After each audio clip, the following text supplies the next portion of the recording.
vigueur il y a 10 ans exactement, en 2002. Voilà, c'est de tout cela dont Jérôme Lapradel va nous parler et je lui cède la parole. Merci, bonsoir. J'ai peur d'aborder des questions bien sinistres et d'ailleurs, indépendamment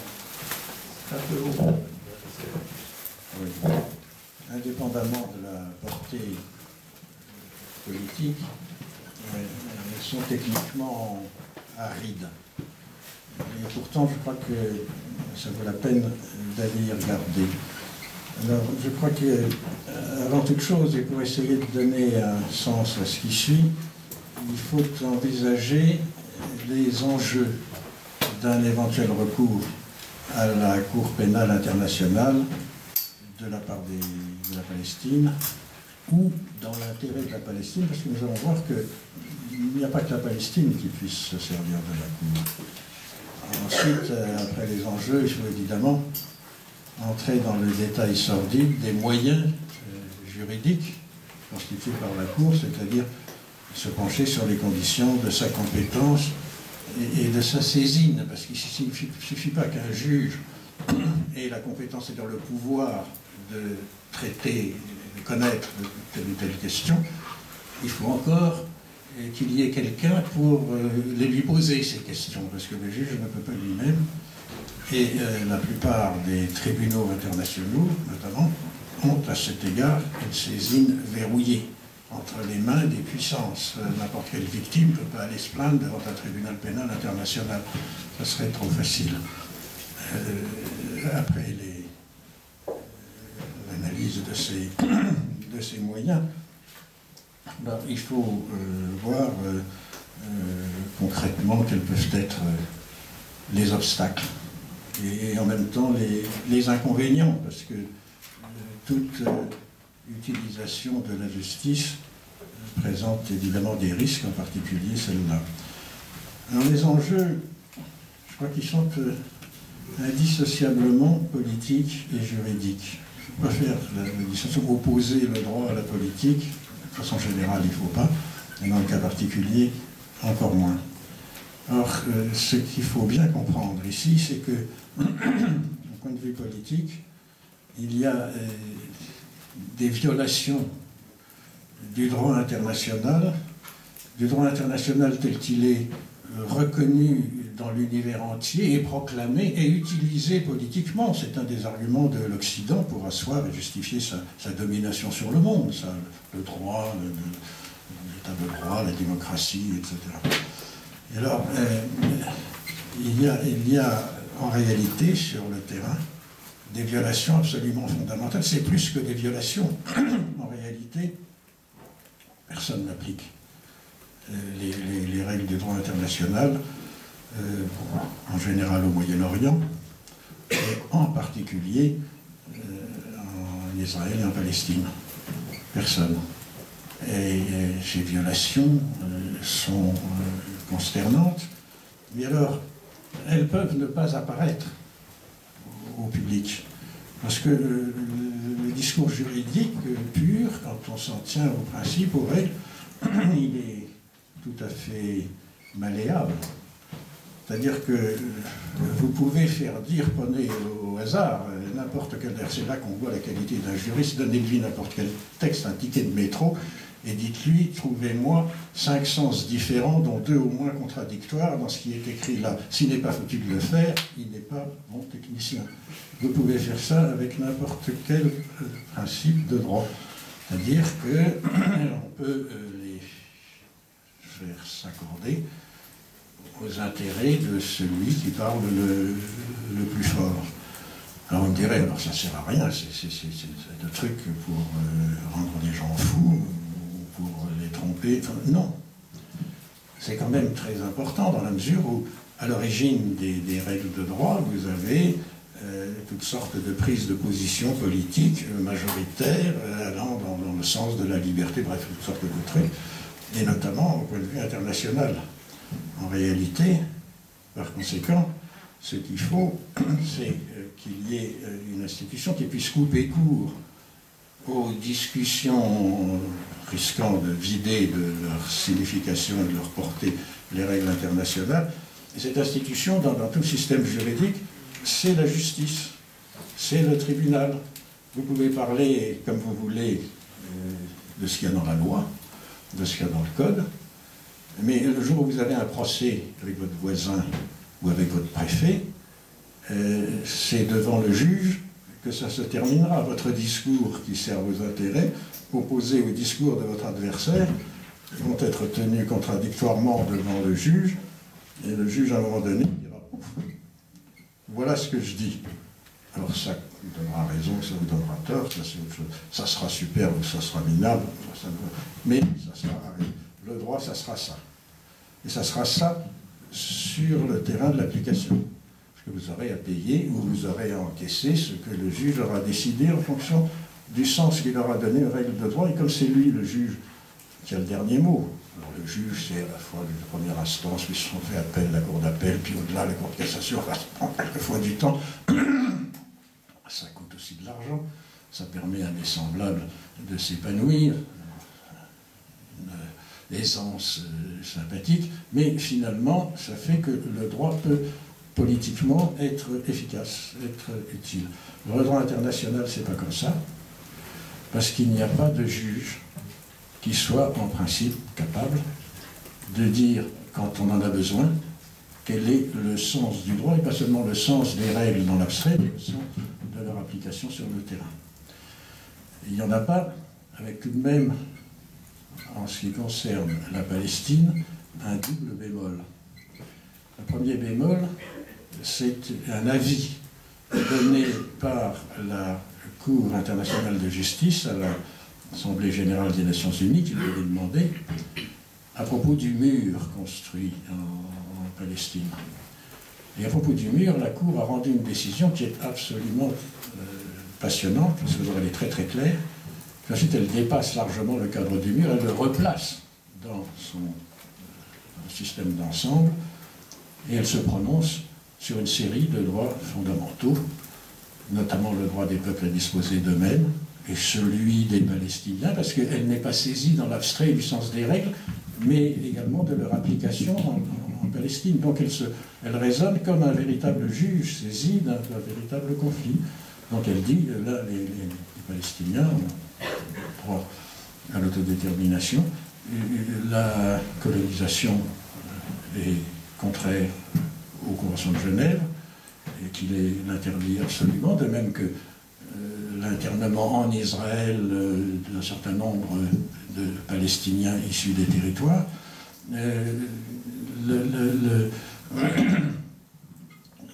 Et elle tire les conséquences de ces constatations. Elle tire les conséquences pour les Israéliens, pour les autres États, quand elle dit que les atteintes au droit à l'autodétermination sont des atteintes à tous les États membres, puisque c'est un droit qui est opposable erga omnes, c'est-à-dire à quiconque. Et que par conséquent, tous les États ont l'obligation, d'abord de ne pas prêter main forte à ce qui peut déboucher sur une annexion, ou le refus de reconnaître un État, et ensuite l'obligation de faire en sorte que les Palestiniens puissent exprimer leur volonté d'autodétermination. Ce qui signifie entre autres que la République française doit favoriser, si les Palestiniens le demandent, la reconnaissance par l'ONU de leur qualité d'État. Bref, il y a une première décision à cet égard qui est absolument fondamentale, mais qui n'est pas rendue dans un contexte contentieux. C'est-à-dire que c'est l'avis que donne sur le cas précis de la Palestine le juge international, le seul, le plus éminent, à une instance onusienne fondamentale, l'Assemblée générale. C'est très important, mais on pourrait améliorer ça. C'est ça l'enjeu de la saisine de la Cour pénale internationale. Parce que la Cour pénale internationale applique les mêmes règles que la Cour internationale de justice. Celle d'ailleurs que la Cour internationale de justice a en 2009 définie et appliquée au cas palestinien. Et avec cette particularité que la Cour pénale internationale peut juger concrètement, contradictoirement, comme le juge du coin de la rue, le conflit entre, eh bien, le procureur, puisque c'est une juridiction pénale alertée par de bons esprits, l'État parti, et des responsables individuellement identifiés de violations graves du droit international, des responsables de la colonisation, des responsables de sévices, et les condamner à des peines d'emprisonnement, pas la peine de mort, mais des peines d'emprisonnement. Alors, on change complètement de cadre, de niveau d'intervention. Si bien que l'enjeu pour la question que doivent se poser non seulement les Palestiniens, mais les gens qui soutiennent le mouvement, c'est: a-t-on intérêt à ça? Moi, je pense que oui. Je pense que le fait que la Cour pénale internationale puisse être appelée à se prononcer sur les violations graves intervenues en Palestine est important. Ça donne aux Palestiniens, pourvu qu'ils puissent bien s'en servir, une arme face à Israël. Une arme qui n'est pas du tout du domaine du baratin.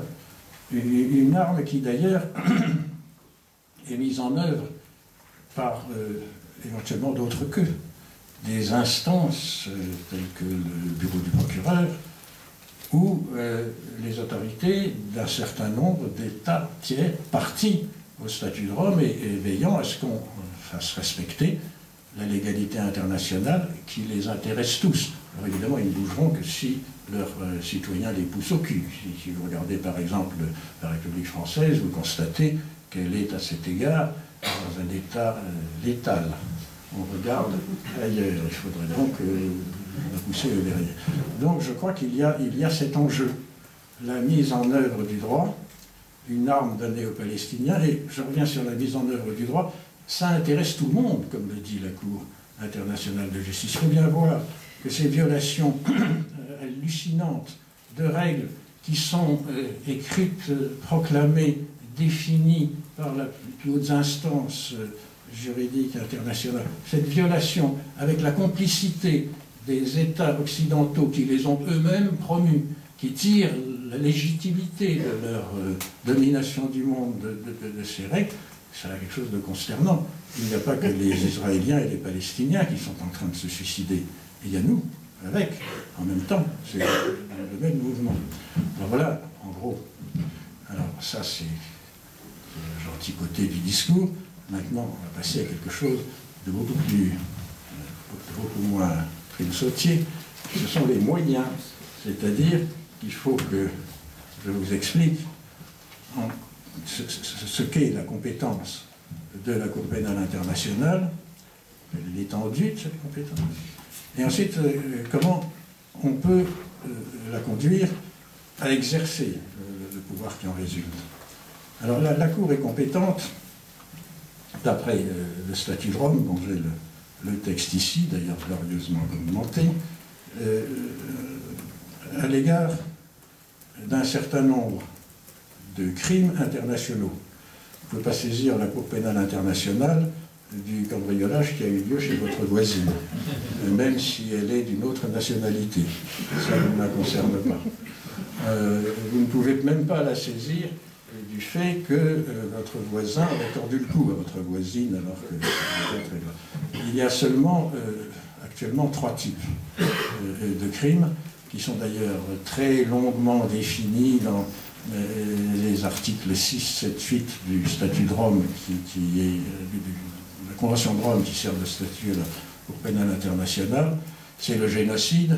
Bon, il n'y a pas de génocide en Palestine et dans le coin. Les crimes contre l'humanité, là la question pourrait se poser, mais surtout les crimes de guerre. Qu'est-ce que c'est que les crimes de guerre, en gros?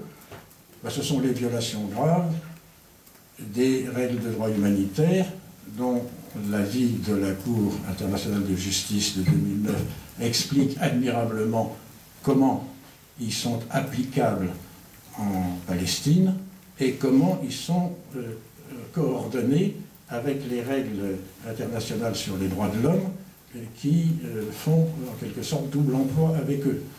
Alors les règles du droit humanitaire ont pour fondement une convention de Genève datant de 1949 qui a été complétée par deux protocoles de 1977, mais le fond c'est la convention de Genève, la 4e convention sur le traitement des populations civiles en temps de guerre. Et il y a toute une partie de la convention qui concerne l'hypothèse de l'occupation et le sort des populations civiles sur un territoire occupé. Quant aux droits de l'homme, alors ils font l'objet de 2 pactes internationaux de 1966, l'un sur les droits civils et politiques, l'autre sur les droits économiques et sociaux. Bon, on va laisser un peu ça de côté, concentrons-nous sur la 4e convention de Genève. Ce qu'elle dit, cette 4e convention, notamment dans un article 49, c'est que tout transfert volontaire ou forcé de population, que ce soit la population de la puissance occupante que l'on transférerait sur le territoire occupé, ou la population, une partie de la population du territoire occupé que l'on expulserait ou que l'on introduirait sur le territoire de la puissance occupante. Tout transfert de ce genre est interdit. Et un peu plus loin, il est précisé que cette interdiction est une violation grave. Et il faut traduire violation grave, notamment depuis les protocoles de 1977, et puis c'est écrit en toutes lettres dans l'avis de la Cour de 2009, que violation grave est un crime de guerre. Et c'est précisément expliqué très clairement dans l'article 8, pardon, du statut de la CPI. L'article 8, deuxièmement, petit b, petit 8, vous savez, toc, toc, toc, troisième, explique ça. Ça, c'est un crime de guerre. Dans ces conditions, la Cour est compétente pour juger ça. La Cour est compétente pour juger ça, mais pas où que ce soit produit, ni par n'importe qui. Attention, c'est une condition nécessaire, mais pas suffisante de la compétence de la Cour, qu'il y ait des crimes de ce genre. Pour qu'elle soit vraiment compétente, qu'elle ait le pouvoir d'intervenir, il faut que ces crimes aient été commis soit sur le territoire d'un État qui a signé, qui a ratifié, qui a adhéré au statut, ou qui a accepté, n'étant pas signataire, la compétence de la Cour, pour ce qui s'est produit sur son territoire, soit si ces crimes ont été commis par des nationaux, des ressortissants, des mêmes États, États partis, ou États ayant accepté, quoique n'étant pas partis, que pour ces crimes-là, la Cour se prononce. Alors, quand ces choses se sont produites, la Cour est compétente. Alors, il faut bien constater, là, dans le cas particulier de la Palestine, que ni Israël, ni la Palestine ne sont partis au traité de Rome. En revanche, la Palestine, en 2009, en janvier 2009, a accepté que la Cour soit compétente pour tout ce qui s'était passé et tout ce qui se passerait sur le territoire palestinien, Gaza, Cisjordanie, Jérusalem, à partir de cette reconnaissance de sa compétence. Alors, pas ce qui s'est produit antérieurement, au, je ne sais plus quoi, 9 janvier 2009 ou 10 janvier 2009, mais ce qui a pu se produire après. À partir de là, la Cour devrait être compétente. Sauf que le procureur a mis dans sa poche, on y reviendra tout à l'heure si vous voulez, la déclaration palestinienne, la reconnaissance de la compétence de la Cour, et s'est arrangé pour que la Cour n'ait pas à se prononcer dessus. Il a dit, oh, on ne sait pas si c'est un État ou pas.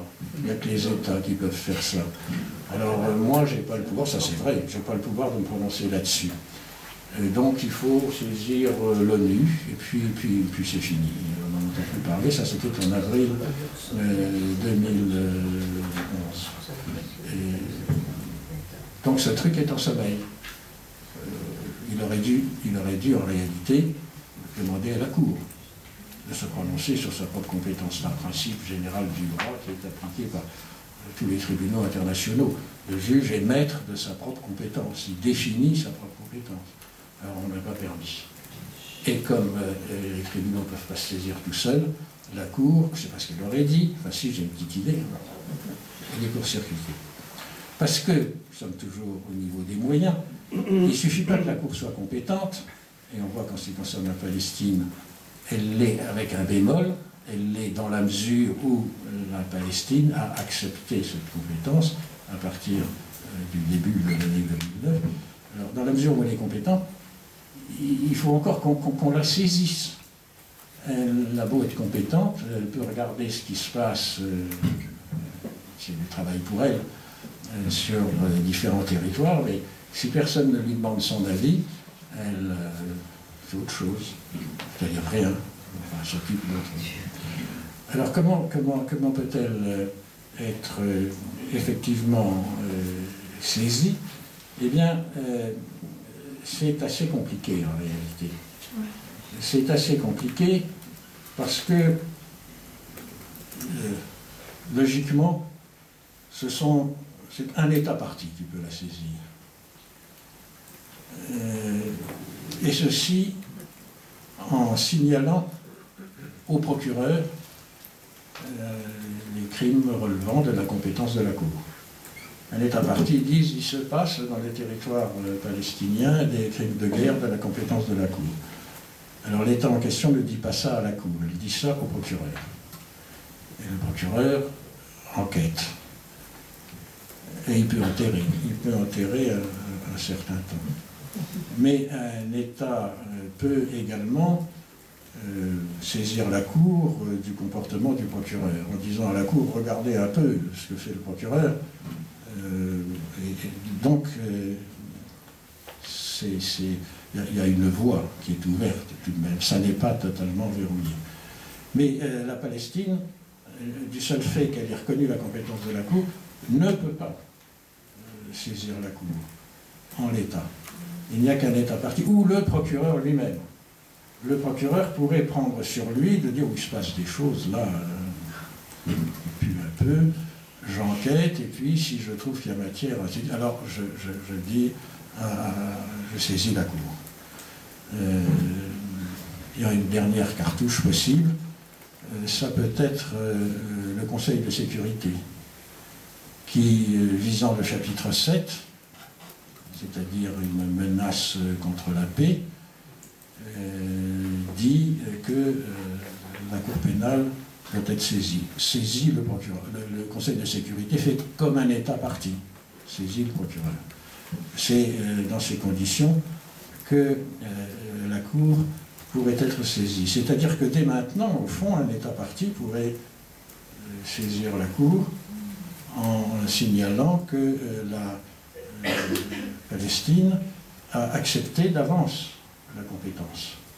À ce moment-là, le procureur pourrait se mettre en branle. En réalité, le procureur, il a changé depuis. Mais rien ne dit que la dame qui a pris la suite de M. Ocampo sera mieux disposée. Donc je suis déjà dans les obstacles et les inconvénients. Parce que cette saisine de la Cour, qui permettrait évidemment une enquête approfondie, ça peut être, c'est public, c'est donc de la communication, de la propagande en faveur du du respect du droit, et par conséquent de la Palestine, qui pourrait résulter de l'enquête du procureur. Puis ça déboucherait sur des poursuites à propos de colonies concrètes. Alors il y en a beaucoup, il faudrait faire un choix. Mais un certain nombre d'obstacles techniques peuvent être opposés en cas de saisine effective. Supposons que le obstacle a été levé, la cour a été saisie, elle a été saisie, mettons, par un État tiers. Ou bien elle pourrait être saisie si la Palestine adhérait à la Convention de Rome, ce qui serait très facile à partir du moment où l'Assemblée générale aurait dit qu'elle était un État. Là, on ne peut plus discuter, donc elle devient État partie, et ça fait que la compétence de la Cour, depuis 2009, est en quelque sorte confirmée. Mais bon. Supposons que la Cour soit saisie, alors il y a deux obstacles dans le statut. Le premier obstacle, c'est le caractère de la compétence de la Cour qui est dite par les textes complémentaires, comprenez qu'elle est subsidiaire. C'est-à-dire qu'à la différence d'autres tribunaux internationaux, la Cour pénale internationale ne doit intervenir ou ne peut intervenir que si aucun État ayant une compétence normale n'est pas lui-même intervenu, ou n'intervient pas lui-même, au besoin pour enterrer l'affaire. Enfin, si c'est pour enterrer l'affaire, la Cour redevient compétente. Mais s'il y a un État qui entreprend de juger ce qui relève de la compétence de la Cour, elle n'a pas à exercer son pouvoir.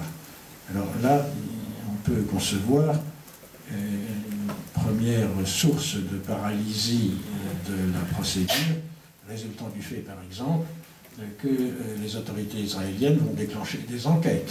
Après que le procureur a dit « Ah, ben, il y a des trucs qui se sont produits là et qui ne sont pas corrects », alors on déclenche une enquête israélienne, le procureur en profite pour dire « Ah, ben, j'attends qu'il soit sorti quelque chose ». On peut attendre longtemps. Ça, c'est un premier obstacle.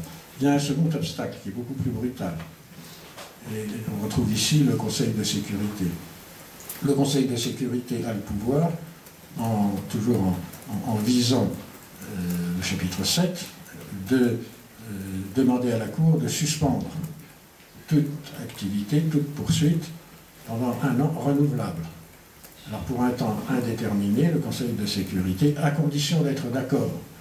Alors on peut penser que certains des 5 membres permanents pourraient non pas seulement s'abstenir, mais voter contre une décision de ce genre, ce qui aurait pour conséquence d'empêcher que le Conseil de sécurité puisse effectivement bloquer la procédure.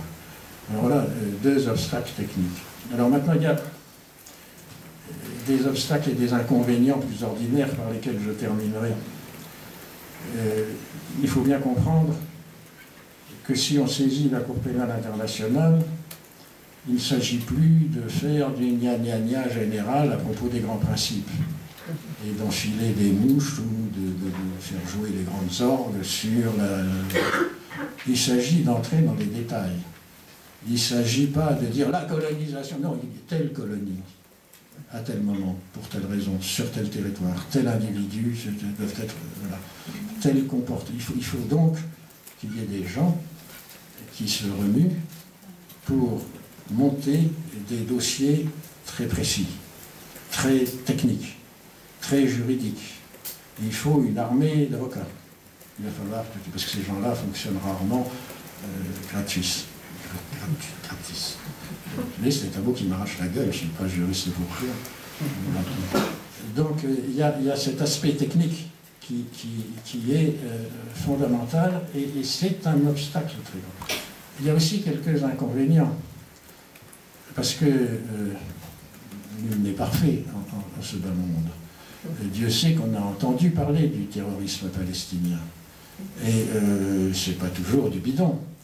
Il y a des actes, par exemple, quand vous envoyez une fusée sur un village israélien, c'est un crime de guerre.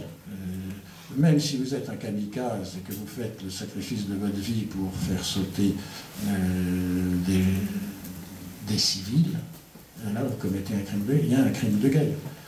Ce n'est pas la nature de l'auteur, c'est celle de la cible qui fait l'atteinte. Donc il sera assez facile aux gens d'en face, qui ont tous les moyens de se payer, toutes les équipes de juristes de la Terre, de monter des contre-dossiers. Et il faut savoir si on a l'estomac d'avaler ça. Donc c'est pas sans inconvénient. Néanmoins, je pense que si on veut faire du droit, ne serait-ce que parce qu'on n'a pas les moyens d'utiliser la force, il faudrait y passer. Et c'est dans les prochains jours que devrait se décider de l'acceptation de la Palestine comme État non membre par les Nations Unies. À partir de là, l'acceptation de la compétence de la Cour ne peut plus être discutée. Et à partir de là, elle pourrait même adhérer au statut de la Cour et à ce moment-là saisir elle-même la Cour, ou bien n'importe quel État qui peut déjà pourrait le faire d'autant plus. Voilà. Merci Jean. Bien, écoutez, on peut